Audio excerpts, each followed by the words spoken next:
You've survived the modern real estate gauntlet. You've signed away half your life savings.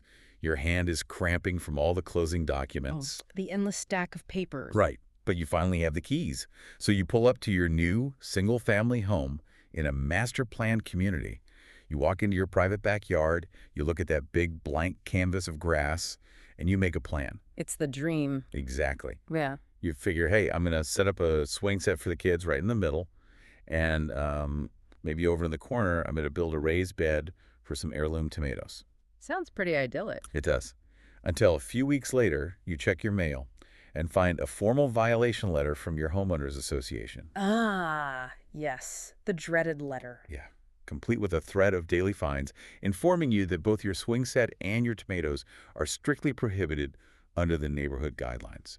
Which honestly happens constantly. You buy into this concept of private property, but then you quickly slam into the reality of restrictive covenants. It's a rude awakening. It really is. You realize your quote-unquote private space is governed by a very thick, very inflexible rule book. Well, today, our mission is to decode where an HOA's aesthetic authority actually ends and your baseline property rights begin.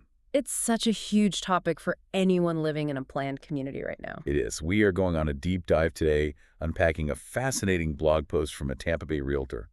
And it details a major legislative intervention in this exact dynamic. Right. Florida Statute 720.3045. Yes, passed in 2023. And it fundamentally restructures the power balance between HOAs and single-family homeowners when it comes to private outdoor spaces. Because it's a critical shift in property law. For Yeah. decades, the legal precedent, well, it heavily favored the associations. The HOA basically had all the cards. Exactly. When you buy into a deed-restricted community, you are signing a contract. The covenants, conditions, and restrictions, or CC&Rs. Right. And historically, courts have viewed those CC&Rs as absolute. They run with the land. So if the contract says no swing sets, you have no legal leg to stand on to build a swing set. No matter how crazy it seems. Right. Regardless of how arbitrary that rule feels, you agreed to it. Okay, let's unpack this, because to me, it's like buying a brand new unlocked smartphone. Okay, I like that. Right, so you own the hardware outright. You paid for the device. But the moment you turn it on, the manufacturer's operating system completely blocks you from downloading the specific apps you actually want to use. That's exactly it. Like, you own the dirt, but they control the software. HOA runs the operating system of your lifestyle. That analogy tracks perfectly with the legal reality. The HOA's operating system, as you put it, is designed entirely to maintain uniformity. And property values, supposedly. Yes. But the state legislature finally recognized that this drive for absolute visual conformity was severely infringing on functional property use. They stepped in. They did. The statute essentially forces a mandatory software update into every HOA contract in the state of Florida. Okay, well, let's get into the specifics of this update, because it's pretty wild. It covers a lot of ground. It really does. So the statute, which took effect on July 1st, 2023, created this protected list of items. It explicitly states that HOAs governing single-family homes can no longer prohibit homeowners or their tenants from having certain things in their backyards. Right. Installing, displaying, storing, they are protected. And the list is surprisingly diverse. We're talking clotheslines, compost bins, rain barrels, firewood, and recreational equipment. So your swing sets, basketball hoops, sports nets. All the classic backyard stuff. Exactly. It also protects specific flags like the U.S. flag, the state flag, military flags. But here's where it gets really interesting to me. Oh, I know what you're going to say. Vegetable gardens. Yeah. You needed a law passed just to legally grow a carrot. It sounds absurd when you say it out loud. It's totally absurd. The fact that putting a seed in the ground on your own property became a matter of state legislative intervention is mind-blowing. Well, when you look at the underlying mechanics of why these specific items were chosen, you see a really deliberate move. How so? The state is protecting two distinct categories of property use here: ecological utility and familial utility. Okay, break that down for us. Sure. So the clotheslines, compost bins, rain barrels, those represent the ecological side. Sustainability advocates have been pushing for localized food production and water conservation for years. Makes sense. But homeowners were constantly hitting a wall. An architectural review committee would just classify a rain barrel as a visual nuisance and deny it. So the state is drawing a hard line here.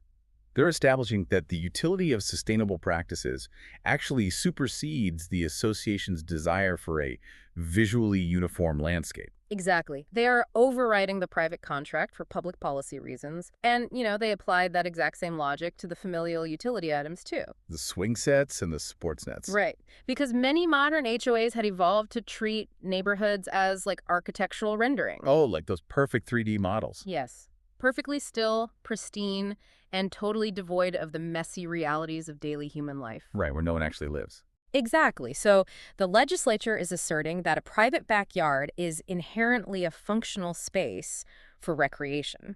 It's not strictly an ornamental viewing garden. Which perfectly brings us to the single most controversial item protected under this new statute, Oh, here we go. the Great Turf War. Artificial turf has been an absolute flashpoint in Florida's HOA communities. It really has. The source material dedicates a significant amount of focus to this. And for anyone who understands the local climate down there, the friction is just obvious. Yeah, reading the realtor's breakdown, the practical reality of living in Florida becomes the driving factor. Homeowners are fighting their HOAs tooth and nail to install fake grass. Because what's the alternative? Right. The alternative is a backyard that turns into an unnavigable swamp for 4 months out of the year. Exactly. You have a combination of intense environmental factors at play. Florida experiences torrential afternoon thunderstorms throughout the entire summer. Like clockwork. Like clockwork. Compound that with the fact that modern housing developments are frequently built on compacted fill dirt with terrible natural drainage. Oh, so the water has nowhere to go. None. So keeping a natural grass lawn alive, green, and free of mud under those conditions, it's an expensive, chemically intensive process. I can imagine. It requires constant irrigation during the dry season, aggressive fertilizers, and continuous maintenance. Which is why turf is so appealing to people. I mean, it's essentially the ultimate xeriscaping solution. Xeriscaping, actually. Oh, really? Yeah, with an X. Yeah. It comes from the Greek word xeros, meaning dry. So it's landscaping designed to eliminate the need for supplemental watering. Oh, wow. I always thought it was zero, like zero landscaping. A lot of people do. But the functional concept is exactly what you're describing. It's a low-maintenance, eternally green surface that handles heavy rain without turning into a mud pit. Right, xeriscaping. Got it. So homeowners want this incredibly practical solution, but HOAs have historically issued blanket bans on artificial turf. Or they just weaponize their architectural review process to make approval impossible. Right, death by 1,000 forms. But now, under Statute 720.3045, artificial turf is explicitly protected.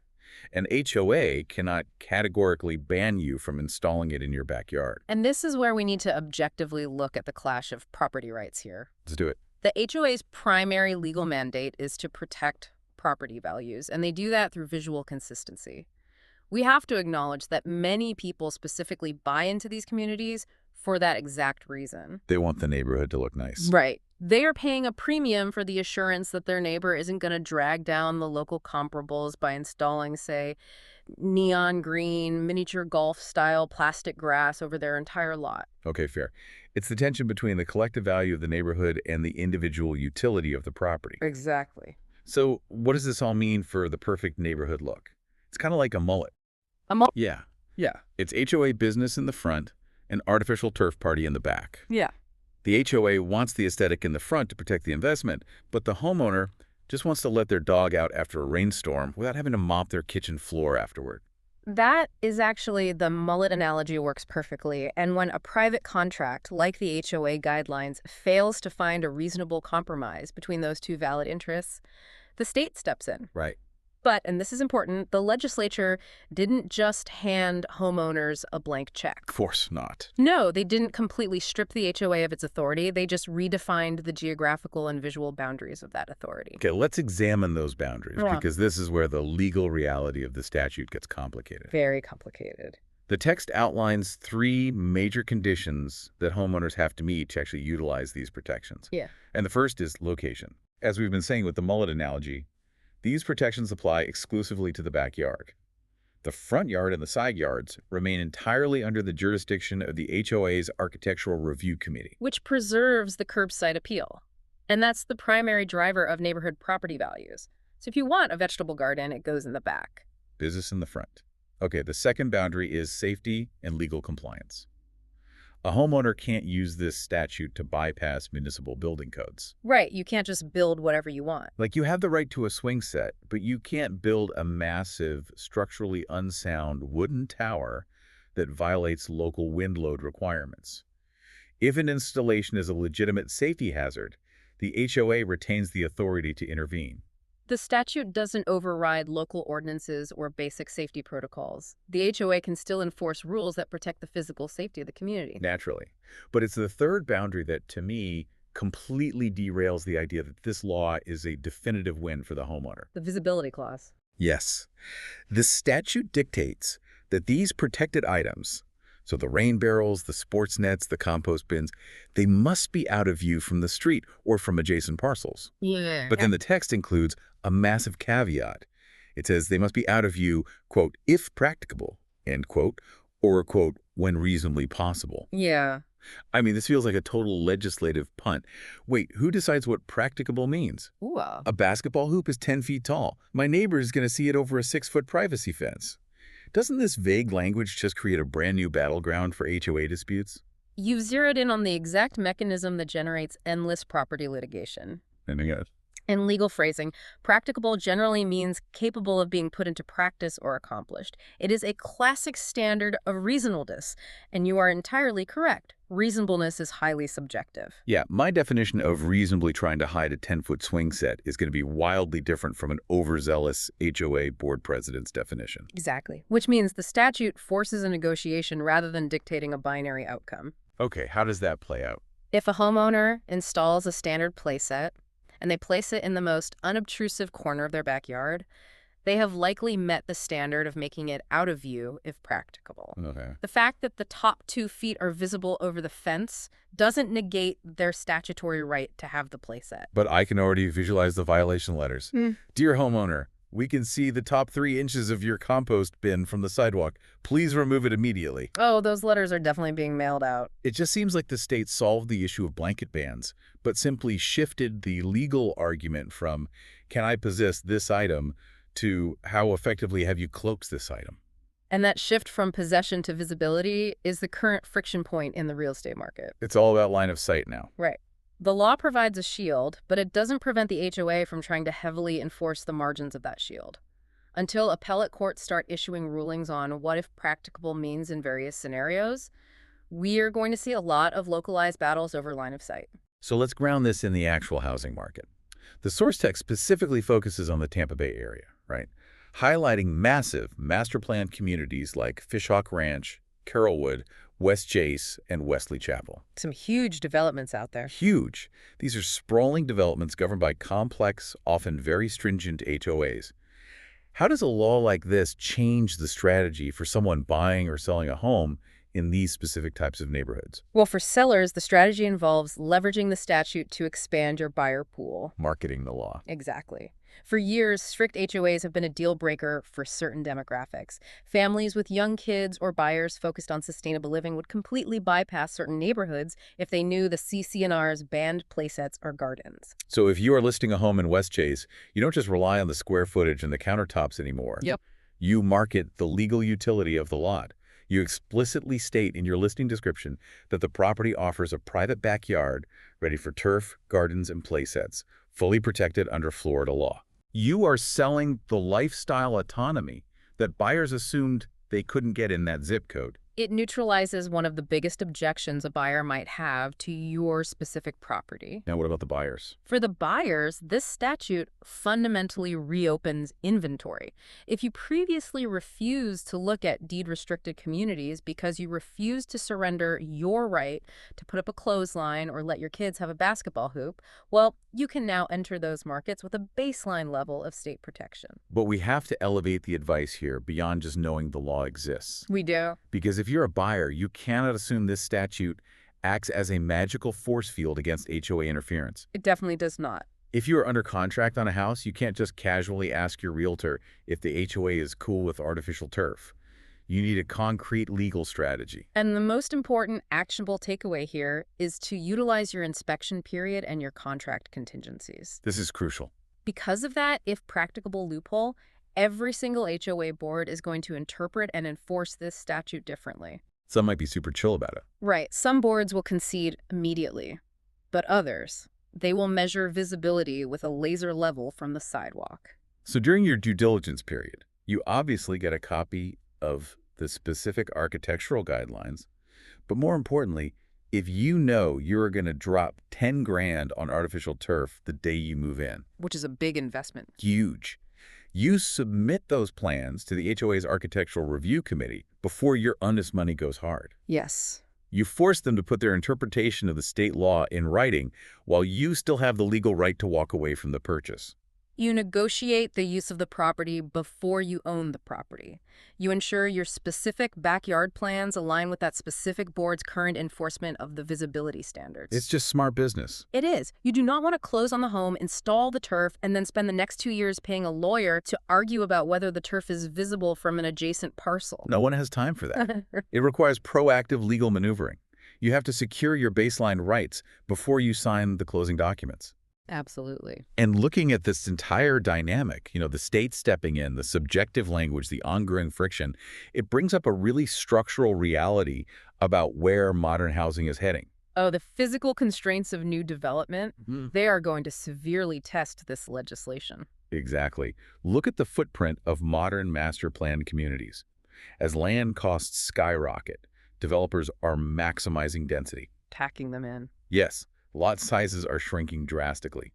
We are seeing more and more zero lot line homes where you can quite literally reach out your window and touch your neighbor's exterior wall. Which fundamentally threatens the premise of the statute. How so? Well, the entire compromise of this law relies on the concept of a backyard being a distinct, somewhat concealable space.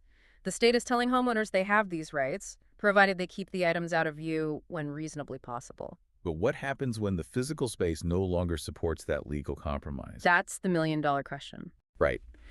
If you have a 15-foot deep backyard shared by a wrought iron fence, it is physically impossible to hide a rain barrel or a swing set from your neighbor or the street. The line of sight is everywhere. Yeah, the practicable clause isn't a loophole anymore. It becomes a physical impossibility. And if the space dictates that nothing can be kept out of view, does the HOA's aesthetic authority automatically reassert itself? Or does the statutory right to the item override the visibility constraint entirely? The courts are going to have to decide if the right to functional use exists regardless of lot size.